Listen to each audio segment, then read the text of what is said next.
तो दोस्तों, अगर आप हाल फिलहाल में अपना पीएफ का यूएनए एक्टिवेट करने गए हैं, तो बहुत चांस है कि आप एक बड़ी मुश्किल में फंस गए होंगे। पीएफ ऑफिस ने ना एक ऐसा नया बदलाव कर दिया है जो लोगों को उनके ही पैसों तक पहुंचने नहीं दे रहा। आइए समझते हैं कि ये पूरा चक्कर है क्या। तो जब आप अपना यूएएन एक्टिवेट करने जाते हैं तो क्या स्क्रीन पर कुछ ऐसा अजीब सा एरर आ रहा है जो आपको आगे ही नहीं बढ़ने देता? अगर हाँ, तो भाई आप अकेले नहीं हैं। ये अब एक बहुत बड़ी, बहुत कॉमन प्रॉब्लम बन चुकी है। हाँ, यही वाला एरर मैसेज है। Member name date of birth does not match with available data. पता है, ये प्रॉब्लम 2 अप्रैल 2024 के बाद से ही शुरू हुई है और न जाने कितने पीएफ मेंबर्स को परेशान कर रही है। तो सवाल ये है कि भाई अचानक से ऐसा होने क्या लगा। तो चलो पता लगाते हैं कि इस नए यूएएन एक्टिवेशन एरर की जड़ क्या है। 2 अप्रैल 2024 को आखिर हुआ क्या? देखिए, हुआ ये है कि ईपीएफओ ने, मतलब प्रोविडेंट फंड ऑफिस ने, यूएएन एक्टिवेट करने के पूरे प्रोसेस में ही एक बड़ा चेंज कर दिया है। और ये कोई छोटा मोटा टेक्निकल ग्लिच नहीं है, नहीं, ये जानबूझकर सिस्टम में किया गया एक बदलाव है। मतलब सीधी सी बात है, जो पुराना आसान वाला तरीका था ना यूएएन एक्टिवेट करने का, उसे अब पूरी तरह से बंद कर दिया गया है। तो पहले समझते हैं कि ये पहले काम कैसे करता था और अब क्या बदल गया है।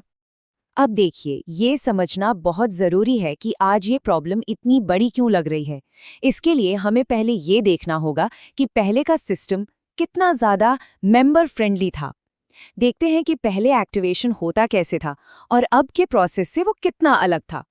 तो देखिए, पहले क्या था ना, उमंग ऐप पर एक कमाल का ऑप्शन था फेस वेरिफिकेशन, और ये बहुत बड़ी सहूलियत थी। मतलब अगर किसी के आधार डेटा और पीएफ रिकॉर्ड में नाम या डेट ऑफ बर्थ में जरा सा भी अंतर है, मतलब स्पेलिंग मिस्टेक या कुछ, तब भी वो अपना चेहरा दिखाकर यूएन एक्टिवेट कर सकता था। पर अब नए सिस्टम में अगर आपका डेटा 100% मैच नहीं हुआ तो एक्टिवेशन सीधा ब्लॉक हो जाता है, कोई दूसरा रास्ता ही नहीं है। पुराने सिस्टम का जो सबसे बड़ा फायदा था ना, वो ये था कि कंट्रोल मेंबर के हाथ में था। मतलब वो अपना यूएएन एक्टिवेट कर लेते थे और फिर लॉगिन करके अपने नाम या डेट ऑफ बर्थ की जो छोटी-मोटी गलतियां थी उन्हें खुद ही ठीक कर सकते थे। कितना आसान था। मतलब अपने पीएफ अकाउंट तक फौरन पहुंच मिल जाती थी। तो ये तो हो गई टेक्निकल बात कि बदला क्या है। लेकिन इस बदलाव का असल में लोगों पर, एम्प्लॉइज पर क्या असर पड़ रहा है? ये सिर्फ एक छोटी मोटी परेशानी नहीं है, नहीं, ये सीधा सीधा उनकी मेहनत की कमाई से जुड़ा हुआ मामला है। सबसे जरूरी बात यह है कि अब मेंबर्स के हाथ से वो पावर चली गई है, वो आज़ादी चली गई है।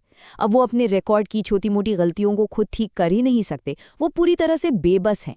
तो अब होता क्या है, अगर डेटा में जरा सी भी गड़बड़ है तो मेंबर पूरी तरह से अपनी कंपनी या एम्प्लॉयर के भरोसे पर आ जाता है।